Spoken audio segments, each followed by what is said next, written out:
Hi guys, welcome to YouTube channel Dynamic Modeling of the City. Today what we are going to do is learn how to use Aurin and download data from Aurin. So first go to the Google page and search Aurin, and then you can do the search from Aurin portal, and this is the Aurin website, and you can see there is a portal login that you have to log in from that. Then you can download the data from that, and as you can see I have already put my information on this one. You have to put your information whether you are student or faculty or anyone, and you should log in your data.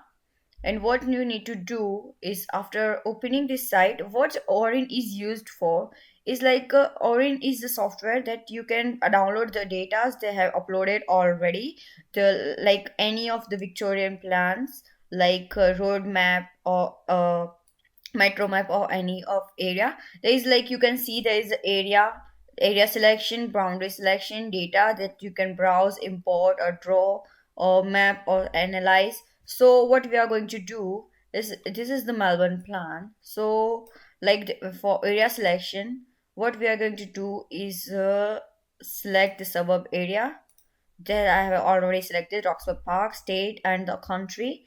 And then we are going to go to the Roxburgh Park. Now what we you can see, there is a boundary selection box. So that boundary selection box is really useful on this one. As you can see, you have to put the boundary for the data you need to do detail for the boundary. So you only get that data because it's really big software, so you have to have some kind of boundary to map out the details, because it's going to have so much time to load the information. So as you can see, we have already marked the Roxburgh Park area. Now what we are going to do is browse the map. So what we can this boundary box will upload the maps they are already given. We can also give the keywords and also the years, and also, so what we can do is contours.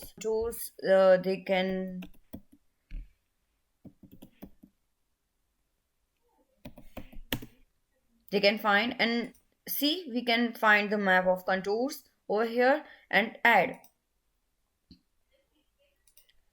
So we have to select all of the attributes. That's why it's not going to select, and select all already selected their project. So over here what you can see is, you have to, this is this selected area we have already downloaded. So go to this card, and what you can do is over here download it on a CSV file.